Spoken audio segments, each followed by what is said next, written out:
할렐루야. 우리 좌우에 계신 분을 서로 축복합시다. 하나님이 당신을 사랑하십니다.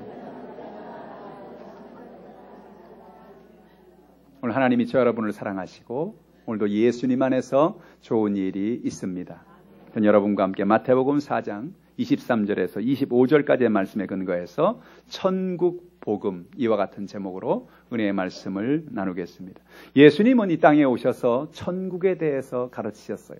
우리가 천국이라고 흔히 생각하면 천국은 우리가 죽으면 갈 곳이라는 그런 생각을 갖고 있는데, 사실은 천국은 우리가 장차 죽어서 갈 곳도 천국이지만 예수님이 이 땅에 천국을 우리가 경험하며 살기를 원하셨습니다. 그래서 우리가 예수를 믿고 우리 안에 하나님의 천국이 임하게 해달라고, 하나님의 나라가 임하게 해달라고 우리는 그렇게 기도하지요. 천국이 우리 가운데 임할 때 우리 가운데 죄의 문제가 떠나가고 우리에게 의의 역사가 나타납니다. 하나님의 성령이 오셔서 우리에게 권능을 주십니다. 우리의 가난과 저주가 떠나가서 아브라함의 복이 우리에게 넘치게 됩니다. 우리의 육신의 병이 고침받아서 건강한 삶을 살게 됩니다. 우리에게 하나님의 놀라운 은혜와 평강이 넘치게 되는 것입니다. 성령의 역사가, 성령의 열매가 우리 가운데 맺히기 시작합니다. 사랑, 희락, 화평, 오래 참음, 자비, 충성, 온유, 절제, 이런 성령의 열매가 천국이 임하는 곳에 임하는 거예요. 그래서 여러분, 우리가 예수를 믿으면 단지 앞으로 내가 천국 갈 거야가 아니라 오늘 이 시간에 하나님이 내게 천국을 주신다. 여러분, 그게 예수 믿는 거예요. 예수 믿으면 오늘 하나님이 내게 기쁨을 주시는 거예요. 내게 평강을 주시는 거예요. 내게 소망을 주시는 거예요. 내게 하나님의 놀라운 역사를 나타내게 하는 것입니다. 여러분의 천국을 이렇게 너무 멀리서 내가 앞으로 갈 곳으로만 바라보지 말고 오늘 여러분 삶에 하나님의 천국이 임하시기를 주님의 이름으로 축복합니다. 예수님께서 그래서 오늘 마태복음 4장 23절에 오늘 말씀 보니까 예수께서 온 갈릴리에 두루 다니사 그들의 회당에서 가르치시며 천국 복음을 전파하시며 백성 중에 모든 병과 모든 약한 것을 고쳤다 그래요. 이것도 예수님의 삼중 사역이라고 그래요. 예수님이 첫째는 가르치셨습니다. 예수님은 전파하셨습니다. 예수님 그리고 고치셨어요. 그런데 예수님이 가르치시고 복음을 전파한 것으로 끝내지 않고 그들 앞에 천국을 보여주길 원하셨어요. 그래서 예수님 사역을 가만히 보면 예수님 복음을 항상 전하고 난 다음에 마지막에는 늘 귀신을 쫓아낸다든지 병든 자를 고치고 하나님의 역사를 나타낸 것입니다. 그래서 그들이 들은 천국에 대한 이야기를 지금 눈으로 보는 거예요. 아, 천국이 바로 이 자리에 있구나. 하나님이 오늘 우리에게 천국을 주셨구나. 할렐루야. 오늘 여러분 예배를 통하여 천국을 보시기를 주님의 이름으로 축복합니다. 여러분 말씀을 들으시고 말씀을 듣는 가운데 우리가 기도할 때에 하나님께서 여러분에게 천국을 보여주시고 천국의 놀라운 능력이 나타나시고 하나님의 큰 은혜가 있기를 주님의 이름으로 축원합니다. 오늘 성경 말씀 보니까 본문을 통해서 우리 주시는 진리의 말씀이 무엇입니까? 첫 번째로 천국 복음은 순수하게 하나님을 믿는 마음을 가진 사람들을 통해서 역사한다는 거예요. 마태복음 4장 17절 같이 읽어볼까요? 이때부터 예수께서 비로소 전파하여 이르시되 회개하라 천국이 가까이 왔느니라 하시더라. 이 말씀은 아주 참 중요한 얘기예요. 예수님께서 하신 공생의 사역 가운데 먼저 하신 말씀 중에 하나가 바로 이 말씀입니다. 회개하라 천국이 가까이 왔다. 천국이 가까이 있으면 우리가 천국을 받아들이면 될 거 아닙니까? 천국을 우리가 우리의 안으로 끌어들이면 될 거 아닙니까? 가까이 있으면 우리가 천국 안으로 들어가면 될 거 아닙니까? 그런데 그 천국 안에 들어가는 천국을 우리 안으로 끌어들이는 중요한 하나의 원리가 있는데 회개하는 것입니다.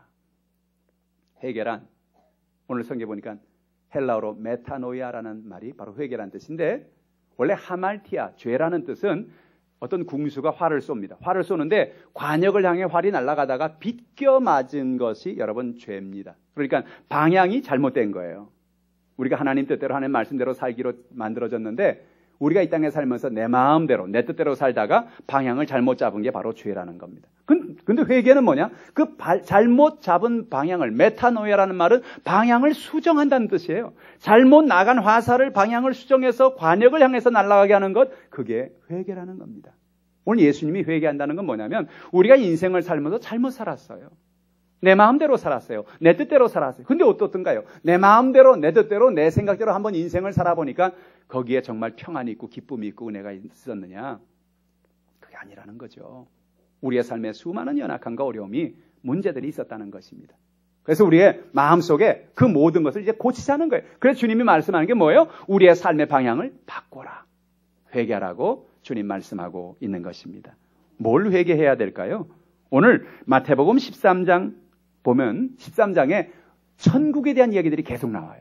그래서 마태복음 13장은 천국장이라고 하는데 특별히 13장 3절로 8절에 보면 여러분 예수님이 여러 가지 비유를 말씀하시는데 이 비유를 통해서 우리가 천국을 우리에게 어떻게 받아들일 수 있는가를 이야기합니다. 같이 읽어볼까요? 마태복음 13장 3절로 8절 말씀 같이 읽어봅니다. 예수께서 비유로 여러 가지를 그들에게 말씀하여 이르시되 씨를 뿌리는 자가 뿌리러 나가서 뿌릴새 더러운 길가에 떨어짐에 새들이 와서 먹어버렸고 더러운 흙이 얕은 돌밭에 떨어짐에 흙이 깊지 아니하므로 곧 싹이 나오나 해가 돋은 후에 타서 뿌리가 없으므로 말랐고 더러운 가시떨기 위에 떨어짐에 가시가 자라서 기운을 막았고 더러운 좋은 땅에 떨어짐에 어떤 것은 100배 어떤 것은 60배 어떤 것은 30배의 결실을 하였느니라. 천국은 무엇이냐? 천국은 하나님의 말씀을 우리의 마음에 새길 때 그 마음 속에서 피어나는 열매와 같다는 거예요. 천국은 우리 마음속에 피어난 열매인데 근데 중요한 게 뭐냐면 우리 마음의 상태가 어떤 상태냐는가가 중요한 거예요. 오늘 성경에 보니까 길가와 같은 딱딱한 밭이 있다고 그랬습니다. 누가 길가에다가 씨를 뿌리는 사람이 있겠어요. 그죠? 근데 이렇게 농부가 씨를 뿌려나가다 잘못해서 씨를 잘못 흘려서 아마 길가에 씨가 떨어지겠죠. 그런데 아무리 길가에 씨가 떨어져도 그 길가에서 씨는 열매를 맺지 못한다는 거예요. 왜? 너무 딱딱하니까.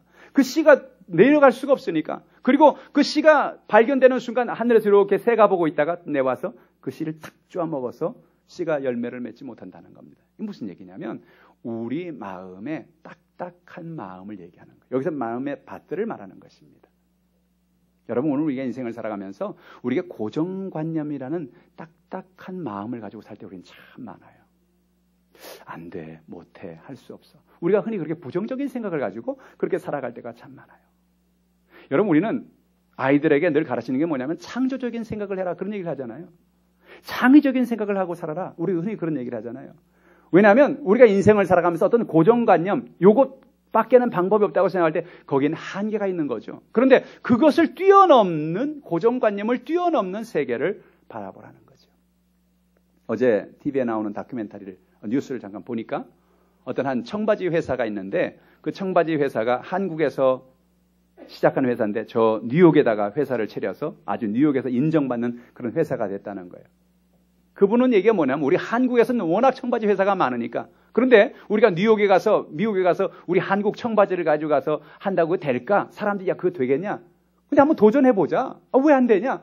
근데 가서 성공했다는 거예요.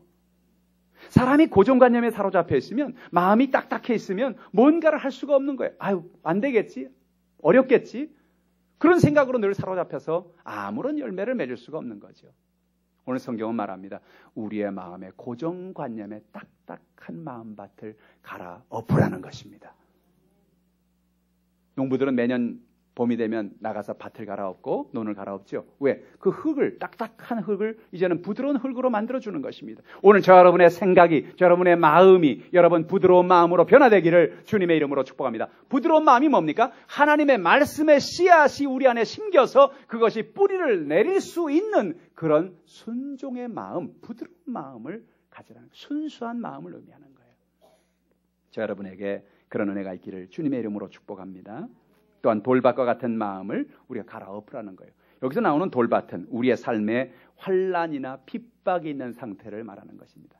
여러분 예수를 믿으면서 아마 여러분 그런 경험했는지 몰라요. 예수를 믿겠다고 하면 옆에는 아내나 또 남편이나 부모님이나 주변에 있는 사람들이 무슨 예수를 믿냐고 예수 믿으면 뭐 어떻게 되려고 그러냐고 막 핍박을 하고 그럴 수 있죠. 그럼 오늘 성경에 보니까 돌멩이가 있어요. 돌멩이가 있는 곳에 씨앗이 떨어졌는데 자갈밭 돌멩이 많아가지고 처음에는 씨앗이 떨어져서 뭔가 씨가 자라는 것 같이 보이지만은 뿌리를 내릴 수 있는 것이 없기 때문에 곧 말라 죽었다는 거죠. 우리의 마음속에 핍박과 연약한 환난이 다가올 때 그때 여러분 마음의 믿음을 잃어버리지 말라는 거예요. 하나님을 의지하는 믿음을 잃어버리지 말라는 거예요. 누가 말할 수 있어요? 왜 교회 가냐? 네가 왜 신앙생활 하려고 하느냐? 우리 여태 안 그래도 잘 살았는데 왜 그러냐? 그럴 수 있어요. 근데 여러분, 오늘 우리의 삶 속에 놀라운 천국이 임하는 중요한 원리는 뭐냐면, 우리가 하나님의 은혜 가운데 어떤 핍박과 어떤 환난 속에서도 하나님의 복음을 부여잡는 거예요. 저는 그런 얘기를, 간증을 참 많이 들었어요. 한 아내가 예수를 믿고 하나님의 남편이 그렇게 핍박을 해요. 여러분, 우리 한국에서는요, 아내가 예수 믿는다면 남편은 집이 망한 줄 알아요. 왜냐면 그런 소문을 너무 많이 들었거든요. 그런 뉴스를 너무 많이 들었거든요. 왜? 저 아내가 예수를 믿다가 저 강원도에 엘리야에 뭐 들어갔다든지, 집 팔고 놈 다 팔가지고 교회에다 갖다 바쳤다든지, 그런 얘기를 남자들이 너무 많이 들어가지고요, 아내가 교회 갔다 그러면 우리 집은 망했다. 핍박이 시작되는 거예요. 막 고통이 오는 거예요. 여러분, 우리의 삶 속에 환난과 핍박이 있을 수 있어요. 연약함이 있을 수 있어요. 그러나 하나님의 은혜 가운데 우리가 그 환난을, 그 핍박을, 그 연약함을 이길 때에, 우리의 마음밭을 갈아엎을 때에 거기에 천국이 시작된다는 것입니다. 또한 성경 가시떨기와 같은 마음이 있다는 겁니다. 가시떨기는 뭐예요? 씨가 떨어졌는데 하필 떨어진 게 가시떨기밭 안에 떨어졌어요. 처음에 거기에 흙이 있어서 처음에 싹은 터져 올라오는데 한참 올라오다 보니까 위에 가시덤불이 가로막고 있어서 해를 받지 못함으로 시들어 말라 죽게 되는 것이죠. 이 가시덤불이 뭘 말합니까? 성경이 말하는 것이 바로 염려와 유혹을 말하는 것입니다. 예수를 믿고 하나님 은혜 가운데 내가 믿음으로 살아감에도 불구하고 우리의 마음속에 유혹이 다가올 수 있어요. 우리 마음의 염려와 근심이 우리의 마음을 사로잡을 수 있는 겁니다. 여러분, 우리의 마음에 하나님의 천국이 계속 일하고 역사하기 위해서는 마음의 염려와 근심을 하나님께 맡기고 살아야 하는 것입니다. 여러분, 마음에 어떤 염려가 있습니까? 좀 전까지만 해도 할렐루야, 천국이 내게 임하도다. 전화 한 통하면 끝납니다. 전화가 왔는데 큰일 났어요. 뭔데? 이렇게 됐대요. 전화 한 통하면 평안이 사라져버리는 거예요. 마음의 염려가 가득해지는 거예요. 마음의 근심이 가득해, 두려움이 가득해지는 거예요. 여러분들 놀라운 사실이 뭔지 아십니까? 우리의 삶 속에 염려와 유혹과 고통과 연약함이 다가온다고 할지라도 우리가 믿어야 될 건 뭐냐면, 그 순간에 하나님의 천국이 나와 함께 있다는 겁니다. 그 순간에 주님이 나와 동행한다는 겁니다. 우리의 삶 속에 어떤 연약함이 있든지, 그래서 오늘 성경이 뭐라 말해요? 우리가 순수한 믿음으로 하나님을 의지하고 믿음으로 살아가는 게 참 중요하다는 거예요. 오늘 여러분 마음속에 좋은 밭, 그런 좋은 열매가 맺혀질 수 있는 밭이 되기를 주님의 이름으로 축복합니다. 좋은 땅에는 씨가 떨어져서 100배, 60배, 30배 열매는, 좋은 땅이 어떤 땅이에요? 씨가 떨어져서 좋은 뿌리를 내고 싹을 틔우고 자랄 때에 무슨 돌짝이나 가시덤불이나 이런 염려나 근심이나 핍박이나 이런 것이 다가와서 그걸 두려워하지 않고 그걸 믿음으로 이겨나가 그 땅을 갈아엎어서 하나님의 은혜 가운데 나가는 거죠. 여기 나가는 이 땅이 뭐라 그랬어요? 우리 마음이라고 그랬어요. 오늘 여러분의 마음은 어떠십니까? 여러분의 마음은 좋은 땅이십니까? 할렐루야. 여러분의 마음은 좋은 땅이십니까? 다시 한번 묻습니다. 여러분의 마음은 좋은 땅이십니까? 이렇게 화면이 안 나올까요? 혹시 우리의 마음은 길가와 같은 마음이 아닐까요? 혹시 우리의 마음은 돌짝밭과 같은 그런 마음이 아닐까요?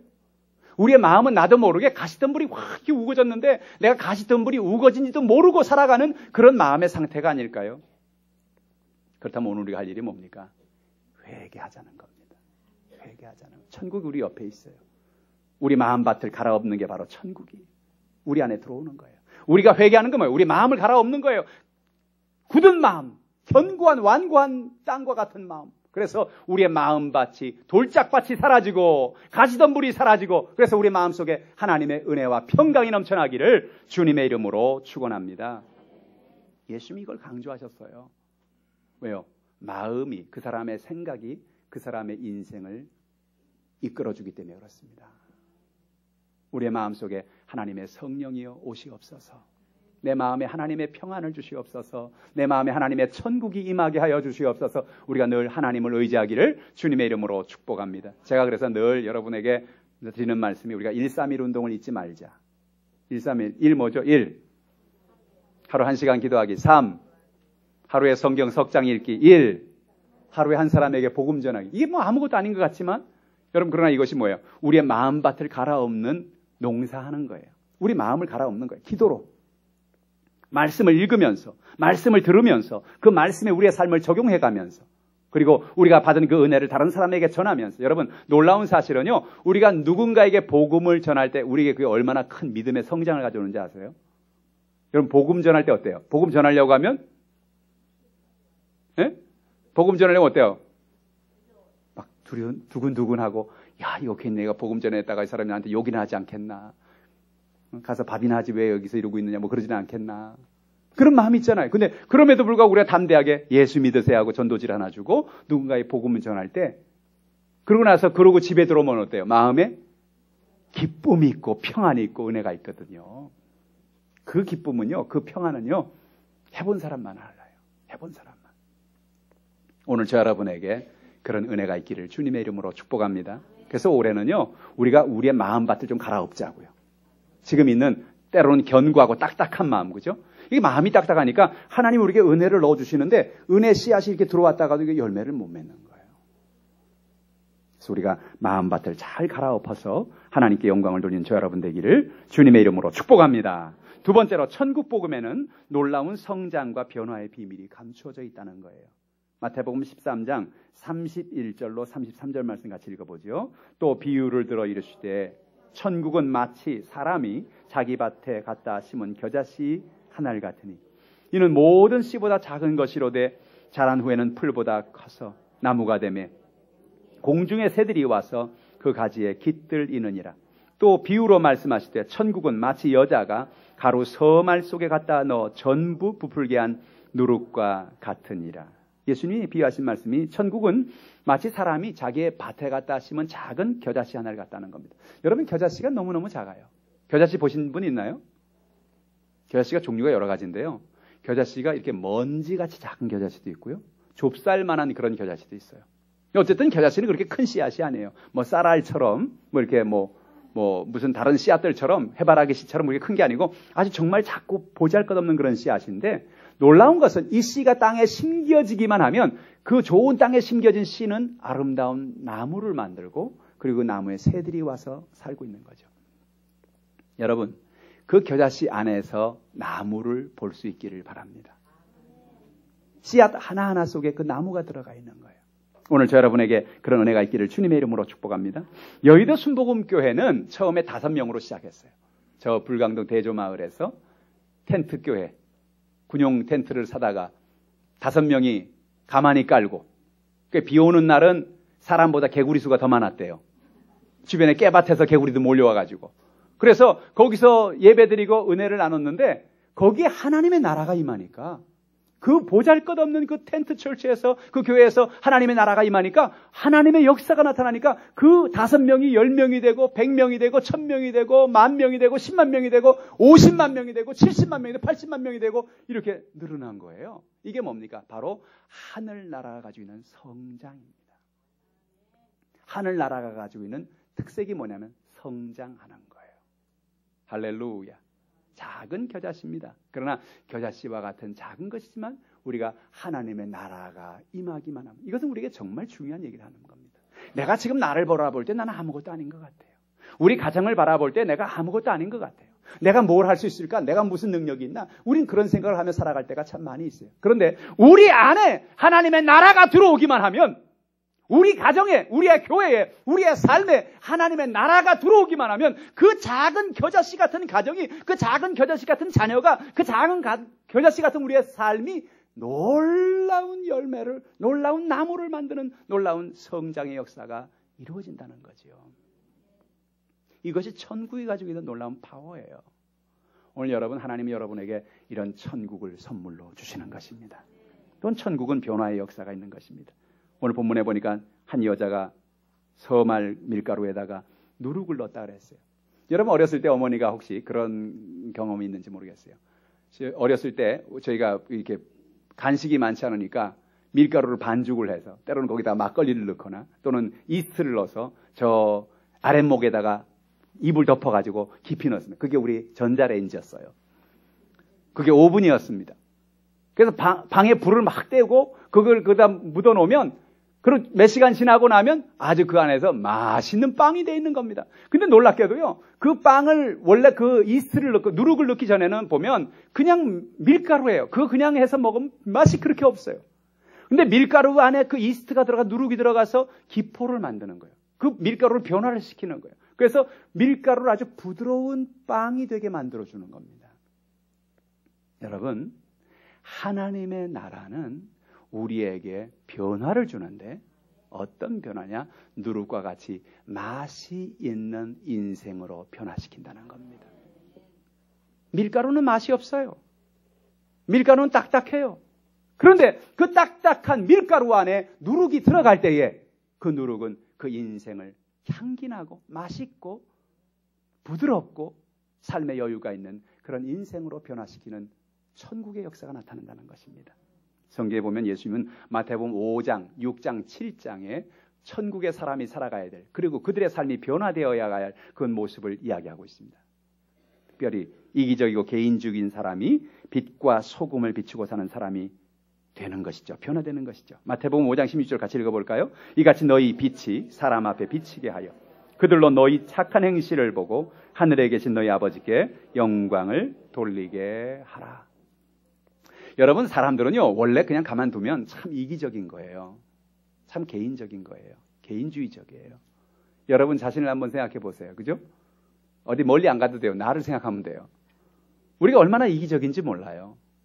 부부 가운데도 이렇게 잠을 자다가 갑자기 방에 추워진다 그러면요, 혼자 이불을 돌돌 마는 거 있죠. 그 자기도 모르게 그렇게 하는 거예요. 사람은 자기 몸을 보호하기 위해서 본능적으로 그렇게 하는 거거든요. 그러니까 사람은 가만히 보면 참 이기적이고 그렇게 개인적인 것이 인간이에요. 근데 예수님이 우리가 뭐라 말하냐면, 천국은 어떤 거냐면 그렇게 우리가 본능적으로 나 개인적이고 나의 이기적인 삶이 아니라 내가 누군가에게 영향을 미치고 내가 누군가에게 착한 삶을 사는 것이 우리의 삶의 모습이 되어야 된다는 거예요. 그게 천국의 사람의 모습이라는 거예요. 그게 바로 소금과 빛된 삶인 것입니다. 소금은 어떤 데 역사를 하나요? 소금은 녹을 때 역사가 이루어지는 겁니다. 물 속에 소금을 몇 개 넣었어요. 그래서 그 물을 뭔가를 음식을 만들 때 그 맛을 내기 위해 소금을 넣죠. 근데 어떤 소금이 물속에 빠졌는데 사명을 가지고 난 안 녹을 거야. 난 절대 녹을 수가 없어. 내가 녹으면 끝인데. 내가 녹으면 사라지는 건데 어떻게 내가 녹겠어. 그러면서 소금이 안 녹겠다고 그 물에서 버티고 있으면 어떻게 될까요? 음식에 소금을 넣었는데, 설렁탕을 시켰는데 소금을 이만큼 탁 넣었는데 맛이 없네? 왜 소금이 안 녹지? 그 뭐예요? 그 소금은 이제 더 이상 쓸 수 없는 소금인 거예요. 여러분, 소금은요, 자기 몸을 녹여야만 되는 거예요. 오늘 성경의 본문에 뭐라 그랬어요? 너희 착한 행실을 하늘에 계신 너희 아버지께 영광을 돌리게 하라는 것입니다. 우리가 소금이 된다는 것, 빛이 된다는 게 뭐냐면 우리의 삶을 통하여 누군가에게 선을 베푸는 거예요.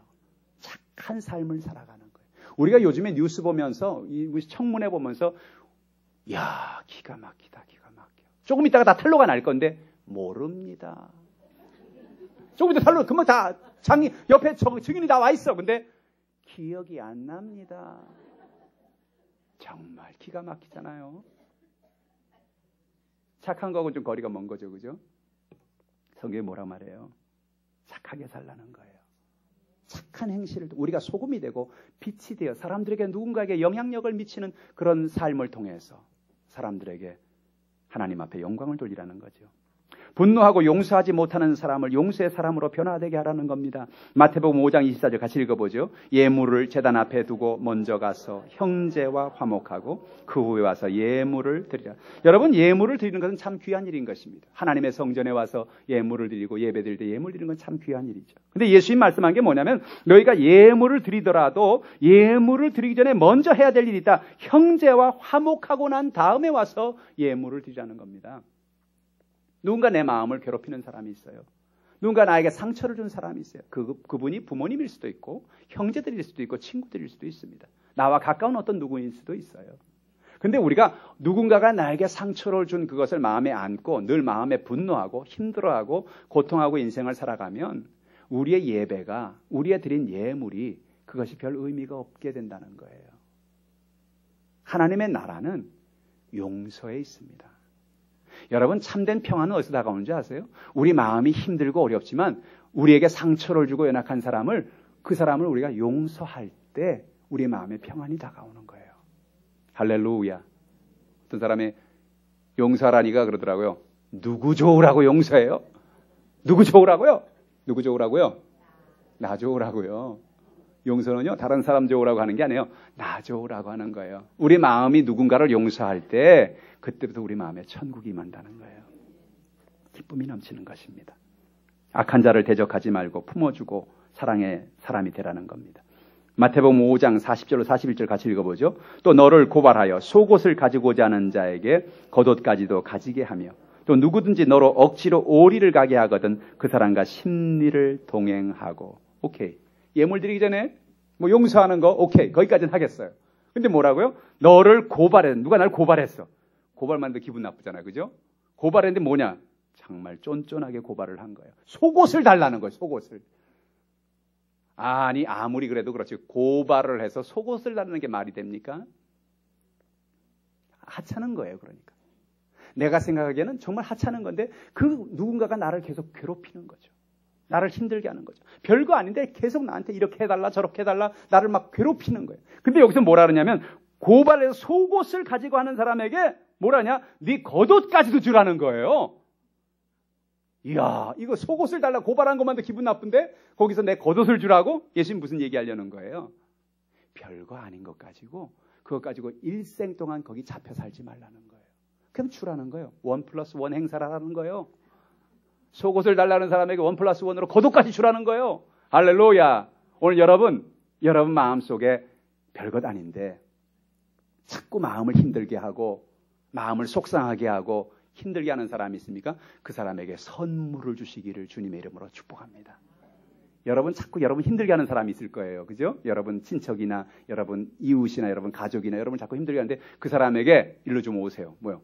제가 선물을 준비했는데요. 이거 좀 받으세요. 깜짝 놀랄걸요? 아니 내가 저 사람 맨날 괴롭히는데 저 사람이 나한테 이러지? 거기에 뭐가 있을까요? 거기에 은혜가 시작이 되는 거예요. 감동이 시작이 되는 거예요. 이상한데? 오늘 성경이 뭐라 말합니까? 누가 너를 억지로 오리를 가자 하는 거예요. 아이고 오리를 가. 나 바빠요. 오리를 어떻게 가?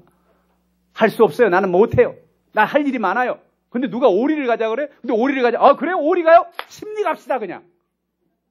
심리를 가주는 거예요. 그럼 그 사람이 뭐라 그럴까? 오리 가자 그러면 저 사람 안 간다 그럴 거야. 보나마나 짜증낼 거야. 근데 오리를 가자 그랬는데 심리 가줄게 그러면 어때요? 감동이 임하는 거예요. 야, 저 사람 어떻게 된 거지? 근데 그 사람이 왜 그래요? 그 안에 천국이 있어서 그렇죠. 기쁨이 있어서 그렇죠. 하늘나라가 있어서 그렇죠. 할렐루야. 여러분 우리는 인생을 살면서 별거 아닌 것 가지고 얼마나 짜증내고 힘들고 그럴 때가 많아요. 남편과 아내가 가정에서 어떤 데는 그렇게 우울증이 다가올 때가 있잖아요. 설거지를 해도 또 설거지는 또 나오고 빨래를 해도 빨래는 또 나오고 뭐 표시가 나나요?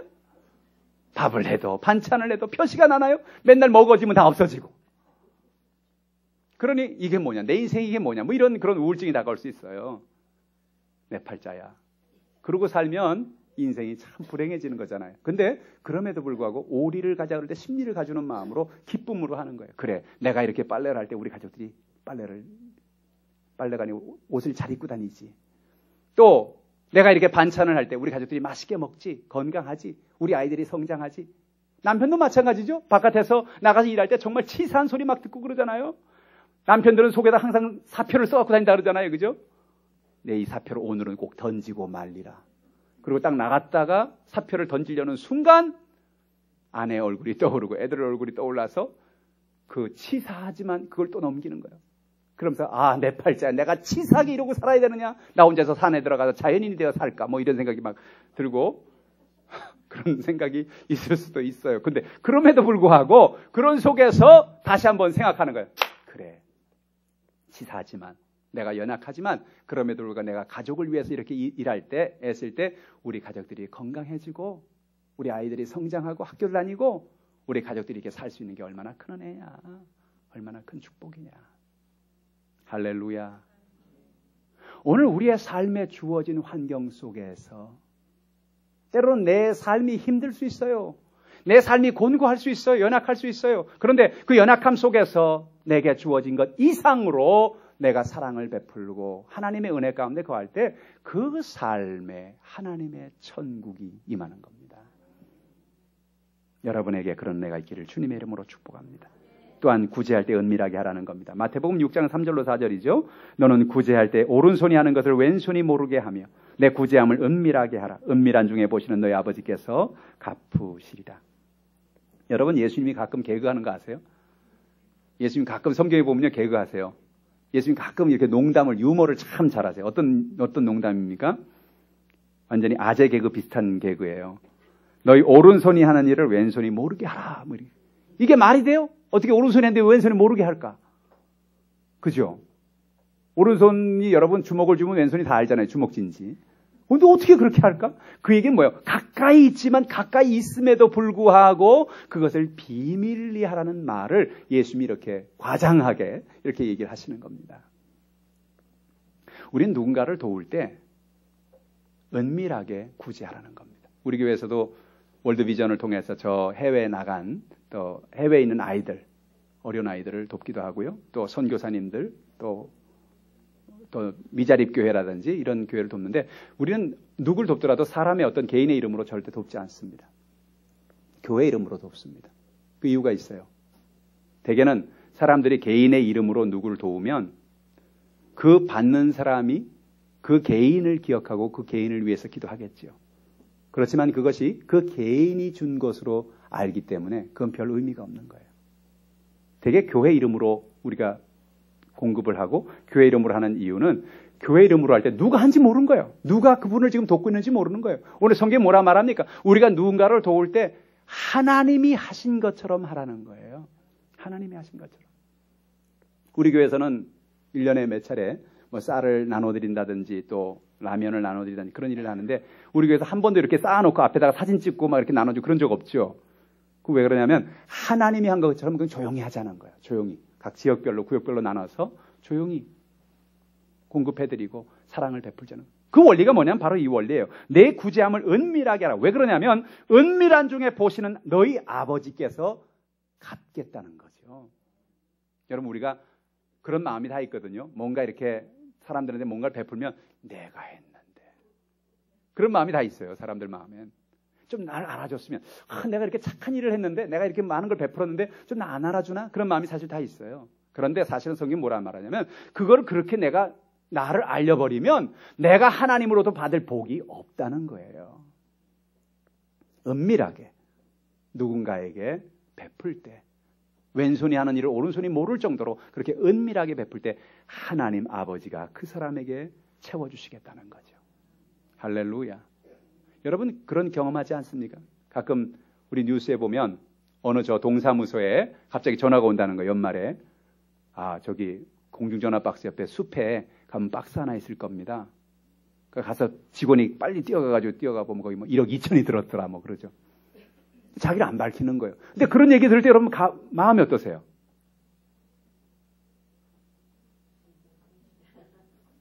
참 대단하다. 야, 그거 쉽지 않을 텐데. 그런 생각 들지 않나요? 근데 또 반면에 신문에 어느 회사 그룹 회장이 어딜 찾아가서 10억을 전달했습니다로 사진 딱 찍어가지고 10억. 딱 보면 조금 마음이 좀 썰렁하게 느껴지지 않나요? 오늘 우리의 마음속에 누군가를 구제할 때에 나를 드러내고 나를 나타내려는 어떤 것이 아니라 우리 마음속에 있는 다른 사람을 도울 때, 다른 사람을 그를 도와줄 때 은밀하게 사랑으로 다가가라는 것입니다. 거기에 천국이 임한다는 것입니다. 다른 사람을 비판하지 않는 사람으로 변화되어 가는 것이 천국의 삶이라는 거예요. 마태복음 7장 3절로 4절 말씀입니다. 같이 읽어보죠. 어찌하여 형제의 눈 속에 있는 티는 보고 내 눈 속에는 들보는 깨닫지 못하느냐. 보라 내 눈 속에 들보가 있는데 어찌하여 형제에게 말하기를 나로 내 눈 속에는 티를 빼게 하라 하겠느냐. 예수님의 유머 2탄이 여기 나옵니다. 눈 속에 있는 들보와 눈 속에 있는 티. 사람 눈에 어떻게 들보가 들어가겠어요? 과정법이죠. 사람이 자기 눈에는 들보가 들어가 있어요. 석가래가 막 들어가 있어요. 눈에. 근데 어떤 사람 눈에 보면 조그만한 티가 있어요. 다른 말로 말하면 이런 거죠. 어떤 사람 눈에 모래알이 하나 딱 들어가 있어요. 근데 다른 사람 눈에는 바위가 들어가 있어요. 그럼 바위가 들어간 사람이 모래알 너 눈에 모래알 있네. 모래알 좀 빼. 말할 수 있어요, 없어요? 자기 눈에는 바위가 있는데 그 얘기예요. 자기 눈엔 들보가 있으면서 다른 사람의 눈에 티가 있는 거, 그걸 뭐라고 말할 수 있겠느냐? 그런 얘기예요. 그런 얘기는 무슨 얘기냐면 우린 누구나 다 허물이 많은 사람이라는 거예요. 우린 다 연약한 존재라는 거예요. 내가 누군가를 비판하고 내가 누군가에게 너 잘못했어, 너 문제가 있어 라고 말하기 전에 먼저 나를 바라보라는 거예요. 천국의 삶은 어떤 삶이냐? 나를 먼저 바라보고 내가 먼저 회개하고 다른 사람의 연약함을 품어주라는 거죠. 가끔 그런 게 있어요. 목사님, 우리 어느 집사님이 있는데요. 그 집사님 왜 그런지 모르겠어요. 마음에 안 들어요. 제가 그래요. 왜 그게 보이는지 아세요? 집사님한테. 그분이 왜 그런 모습이 집사님에게 힘든 줄 아세요? 하나님이 집사님의 그분을 중보하라고 하는 거예요. 그분의 연약함이 자꾸 보이잖아요. 그분의 연약함이 자꾸 보인다는 것은 그분을 위해서 중보하라고 하나님이 집사님에게 보여주는 거예요. 그게 뭐냐면 그게 집사님에게 그분을 위해서 기도해 주라는 거예요. 천국은 비판하고 판단하고 원망하는 것이 아닙니다. 천국은 서로의 연약함을 품어주는 곳이 천국이에요. 오늘 여러분의 삶 속에 2017년도를 살아가면서 이와 같은 은혜가 있길 바랍니다. 마지막으로 성경은 말합니다. 천국은 무엇과도 바꿀 수 없는 놀라운 가치를 갖고 있다는 것입니다. 마태복음 13장 44절 말씀 같이 읽어보지요. 천국은 마치 밭에 감 주인 보아와 같으니 사람이 이를 발견한 후에 숨겨두고 기뻐하며 돌아가서 자기의 소유를 다 팔아 그 밭을 사느니라. 어떤 사람이 어떤 길을 가다가 밭을 봤어요. 밭을 가는데 밭에서 뭔가 저기 좀 반짝반짝 빛나는 게 보이는 것 같아. 그래서 가까이 가보니까 뭐가 이상한 것 같아서 이게 파보니까 그 밑에 보물이 있는 거예요. 야, 얼마나 흥분했을까, 그죠? 근데 보물이 너무 커서 가지고 갈 수가 없어요.